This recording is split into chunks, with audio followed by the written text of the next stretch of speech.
en esta breve presentación de unos 20 minutos vamos a intentar abordar un poco el tema, pero es una problemática que ha traído bastantes conversaciones y bastante frecuentes, y hay un problema, ¿qué es definir un sistema doble propósito? ¿Qué lo hace doble propósito? ¿Es un sistema que vende carne y lana un sistema doble propósito por el simple hecho de vender dos productos? Si eso es así, doble propósito son todos los sistemas bovinos del Uruguay, exceptuando los que tienen Dorper y Santa Inés, que son sistemas nuevos, incipientes. Si es esta la definición, todos los sistemas ovinos del Uruguay son sistemas doble propósito porque venden dos productos. ¿Es un sistema donde la carne y la lana aportan lo mismo en un resultado económico? ¿Eso define un sistema doble propósito? Bueno, si esa es la definición, empezamos a restringir un poco la conversación, como mencionaba Francisco hoy de mañana temprano, que vamos a abordar un poco después. Pero lo que este término surge en Uruguay por la continua evolución de la producción ovina del Uruguay. Hace 150 años acá abundaban las ovejas criollas, ¿sí? Las ovejas criollas tenían una mala producción de lana. La producción en Uruguay es responsable principalmente de la Guerra Civil estadounidense. Eso produjo que se importaran muchas ovejas merino rambouillet, sobre todo para mejorar la producción de lana. Y después, con la caída de ese mercado de la lana, se intentó producir carne, entonces los productores estaban en una dicotomía de producir con merino rambouillet para sacar lana, pero la producción de carne era baja y muy mala, o producir con Lincoln y tratar de producir una mayor cantidad de carne. Entonces, en ese escenario, que fue un trayecto largo, no fue muy corto, demoró como 30 años en el país, llevó a que se saneara la situación con la introducción del Corrial. El Corrial aparecía en el país como una raza que iba a poder solucionar ese problema, esa dicotomía que tenían los productores, y poder mantener una muy buena producción de lana con una muy buena producción de carne.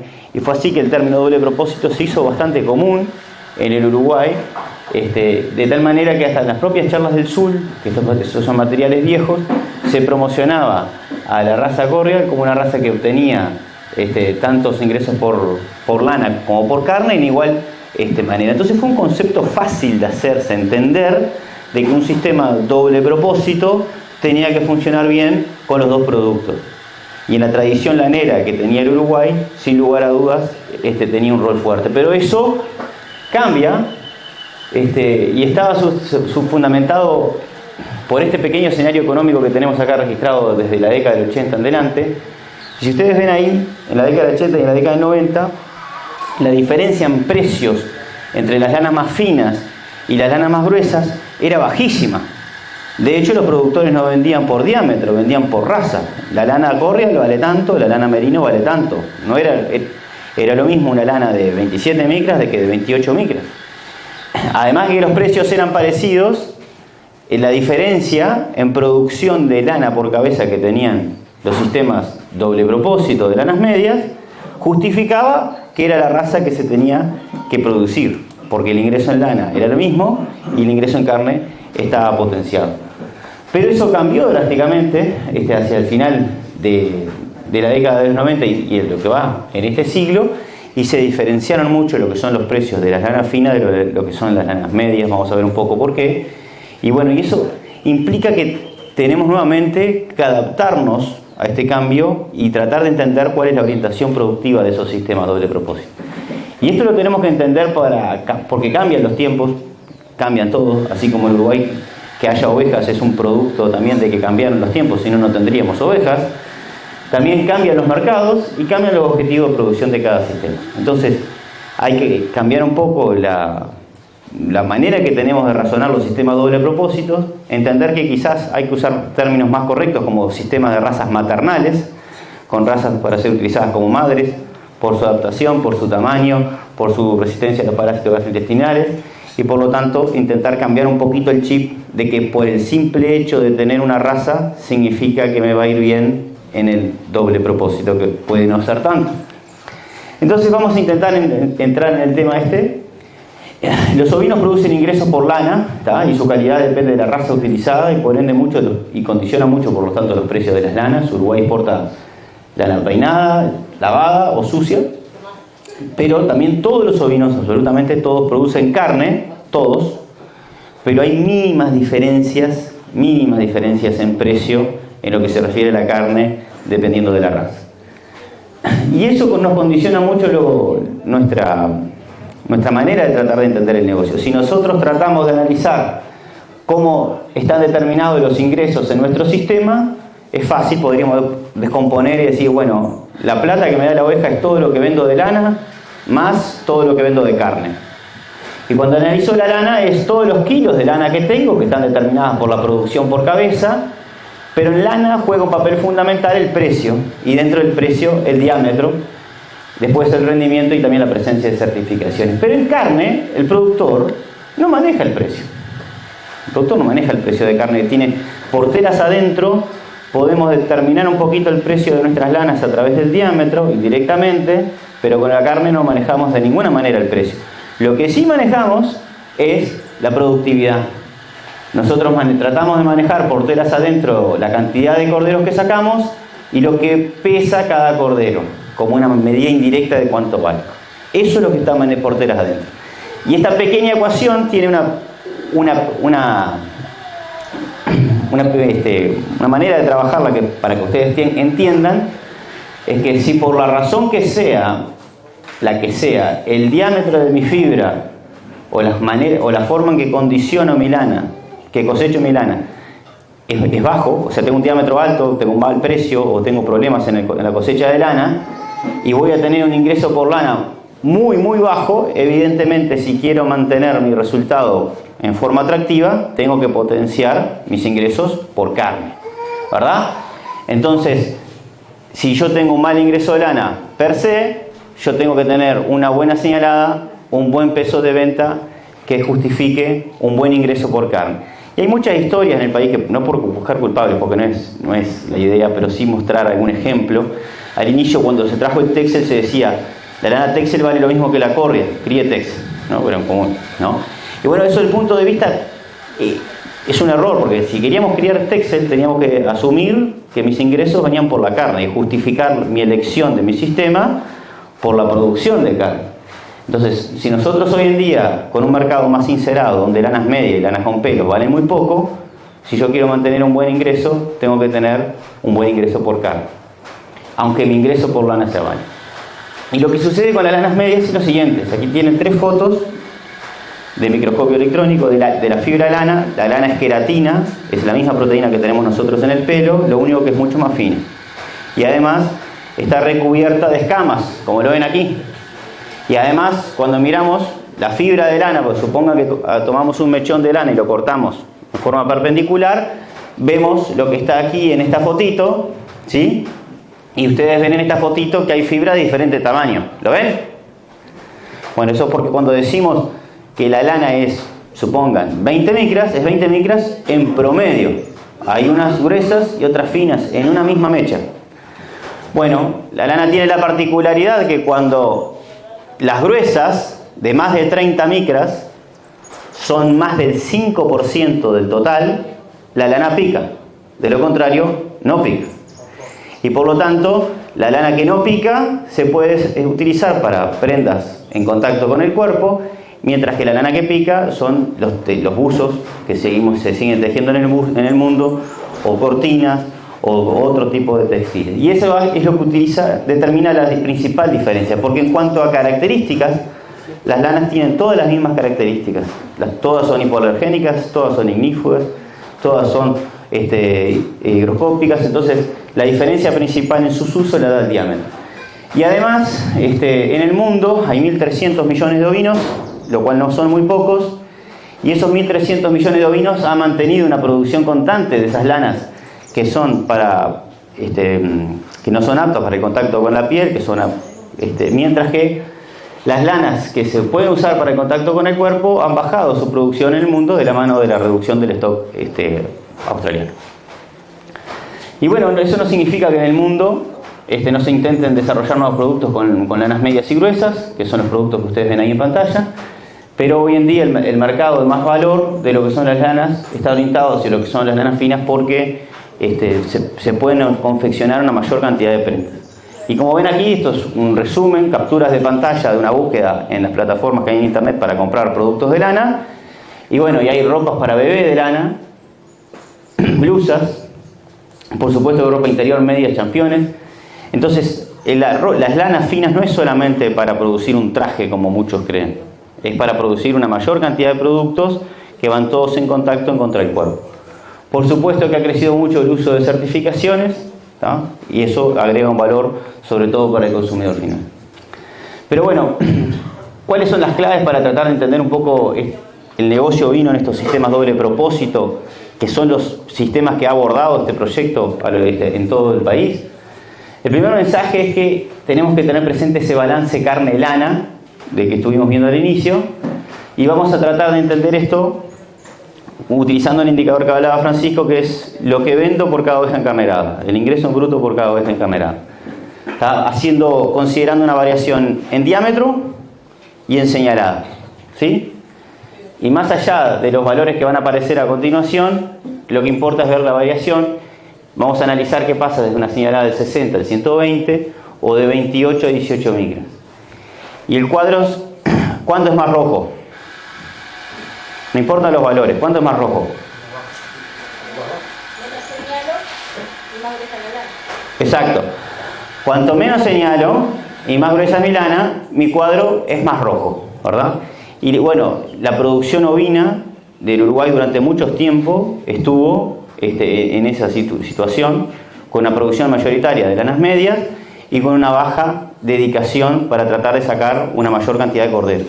Entonces eso es un problema que tiene la producción ovina en Uruguay, porque desde ese punto de vista, si yo tengo una mala producción de carne de la mano de una mala señalada y mi lana tiene pocas expectativas del mercado por ser una lana media, estoy parado en el peor punto. Entonces, ¿cuáles son mis caminos para tratar de cambiar? Bueno, si yo asumo que voy a producir con estos animales, en un escenario de mayor resultado de señalada, cambio drásticamente, casi que multiplico por 2 mi resultado, que es lo que tengo que tratar de asumir. Sin embargo, si por la razón de que sea que yo decido que no puedo tener una señalada muy buena, tengo que tratar de cambiar mi orientación productiva y cambiar hacia un mayor ingreso de lana, y ahí es cuanto más fina, mejor, ¿tá? Y claramente no hay nunca una situación, un límite negro que dibuje la frontera entre los sistemas, pero toda aquella persona que quiera tener un buen resultado con sus lanas hoy en día tiene que estar debajo de las 20 micras, ¿tá? Que es lo que se ha logrado en este establecimiento que está acá. El otro mensaje es que la producción de carne, que es la que nos va a determinar la comodidad de mi sistema doble propósito y tiene que ser siempre presente, está determinada por 3 factores importantes. Primero, la estructura del sistema, si vendo mamones, pesados o capones, o el peso de mis corderos o la señalada. La estructura de majada impacta en el resultado económico. Entonces, ¿por qué impacta? Porque cuando yo tengo un sistema más criador, es decir, vendo el cordero lo más pronto posible, por cada unidad de ganadera ovina que yo tengo en el sistema, produzco menos lana, un poquitito menos, pero produzco mucho más carne, ¿sí? Cuanto más criador sea mi sistema, más carne produzco en los ovinos. Sin embargo, es lógico que cuando tengo sistemas de capones, empiezo a mantener unidades ganaderas ovinas todo un año solamente para sacarle su vellón. Entonces la producción de carne de mi sistema baja. Entonces, ¿qué significa esto? Si yo quiero tener un buen resultado de la producción de carne en sistemas que apuestan a un buen ingreso por lana y un buen ingreso por carne, llamémosle doble propósito, tengo que tener un sistema criador. En una majada de 100 ovejas saco 800 kilos de lana y casi 4.000 kilos de carne, ¿sí? ¿Por qué? Porque tengo una buena señalada y mi cordero pesa 40 kilos. ¿Qué conclusiones tiene esto? Que al vender 5 veces más carne que lana, claramente, si digo, tengo que sacar siempre la misma plata de lana y de carne, ¿sí? Cosa que muchos anhelan en estos sistemas doble propósito. Si hoy la carne vale $2, significa que la lana tiene que valer 10 para decir que saco lo mismo de las dos. Entonces, a veces, tener claro la orientación de mi majada es una información, pero no es la única. En estos sistemas, la producción de carne tiene que empezar a ser más importante para mantener un buen negocio.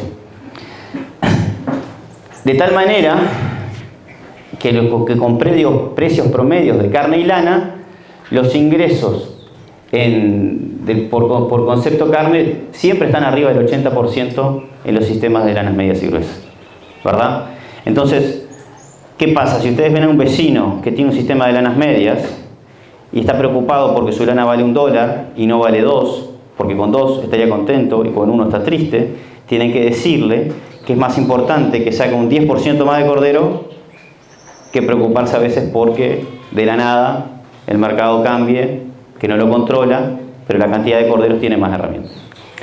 Entonces, para estar en un balance de en torno al 50 y 50, como dijo Francisco al inicio ya en la portera, tenemos que estar en torno a las 20, 19 micras, por lo menos, para tener un balance carne y lana más o menos equitativo, que va a variar mucho de la señalada y los precios del momento. Pero ahí va a estar, si el productor lo que quiere es tener algo equitativo, ahí va a estar.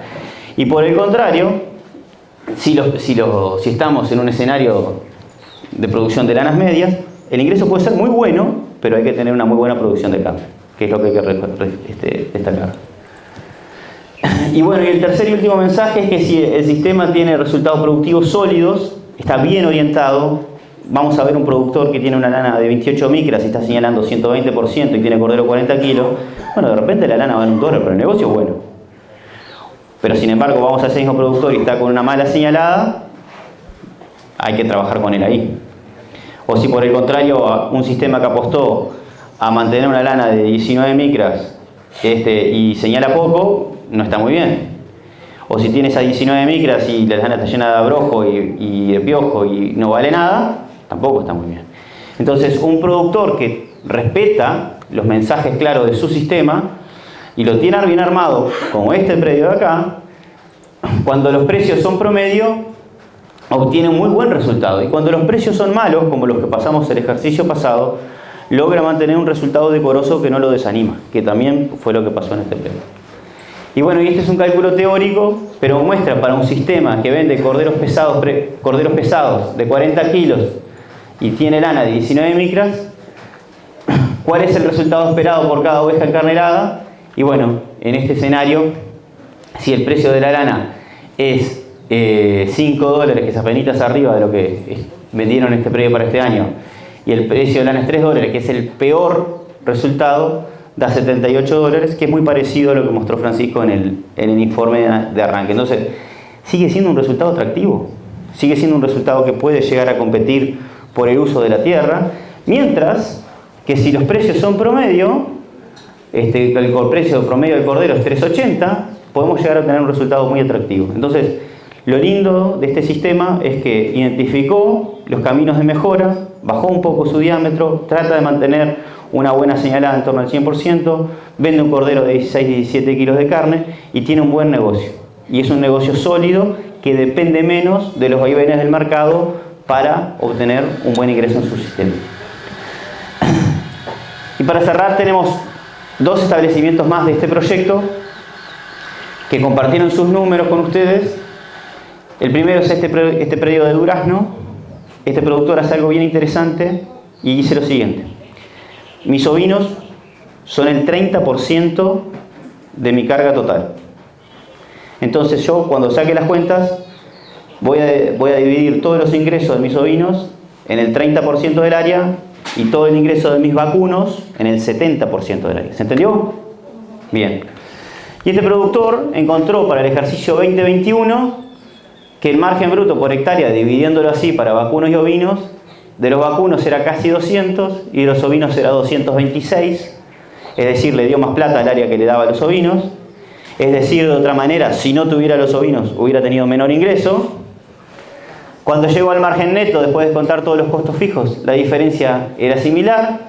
Llegó al ejercicio 21-22, que fue un ejercicio dorado de precios para lo que son los sistemas de lanas finas y también para los sistemas de producción de carne vacuna. Y bueno, la diferencia se mantuvo, casi $300 los vacunos y 358 los ovinos, y $121 el margen neto de los vacunos y 183 los ovinos. Y vino el siguiente, que fue el ejercicio de la sequía, el 22-23, y calculando la cuenta de la misma manera, el vacuno le dio 0. y los ovinos le mantuvieron en $252 por hectárea y la misma diferencia para el margen neto. Entonces, ¿qué significa para este productor tener ovino? Es diversidad de riesgo y es rentabilidad, porque en un año normal, si no los tuviera, perdería plata también, porque siempre le dio más dinero. ¿Por qué? Porque es un sistema que respeta, muy parecido a este, de 19 micras, que señala un poco menos, pero vende un cordero muy pesado también de 40 kilos.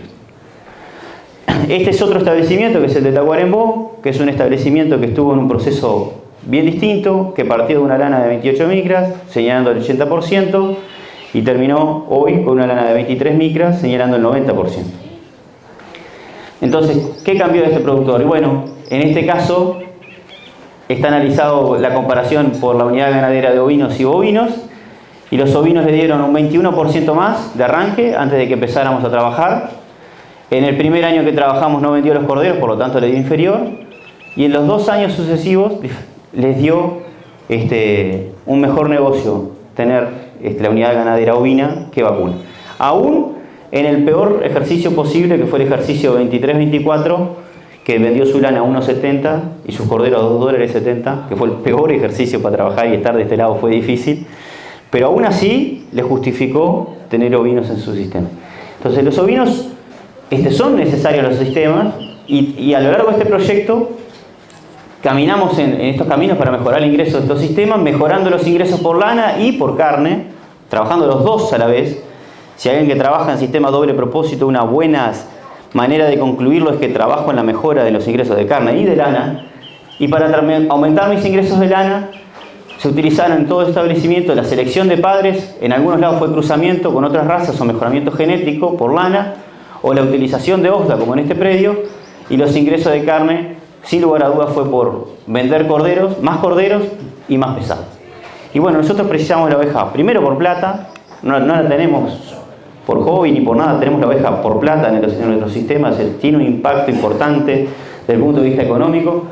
Además, porque en esta flora que tenemos en el campo natural es una flora heterogénea, es variada, y la consume mucho mejor si el pastoreo también es variado, y por lo tanto el desempeño de vacunos y de ovinos es mejor cuando se hace mixto.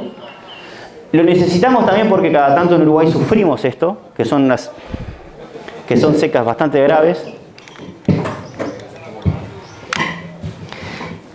Gracias. Que son secas bastante graves, que dificultan mucho, y casi todos los problemas financieros que tienen los productores son originados muchas veces por los problemas de la sequía. Y también lo necesitamos porque últimamente se nos han pasado los campos de maleza y hay reportes de intoxicaciones en todo el país. Entonces, la invitación con esta charla fue: aprendamos que estos sistemas tienen sus caminos de mejora, que precisamos ovejas en el país, y que realmente tenemos que cambiar esa perspectiva del concepto de doble propósito. Se instauró en Uruguay ese concepto para asegurar una rentabilidad en carne y lana. Hoy en día tenemos que cambiar, tenemos que aprender que son razas maternales, que tienen sus caminos de mejora para carne, que tienen sus caminos de mejora para lana, que cada productor tiene que elegir cómo aplicarlo. Y la raza doble propósito, la raza no determina por sí misma el éxito económico del sistema. Tengo merino, estoy solucionado el problema, no. Tengo corria, estoy condenado, estoy salvado, tampoco. La raza per se no nos va a solucionar el problema económico del sistema. Y bueno, y lo que tenemos que aprender entre todos es buscar ese balance carne y lana, en donde la raza doble propósito tiene un negocio exitoso. Ese es el mensaje que hay que buscar hoy y que tenemos que tratar de maximizar entre todos. Gracias.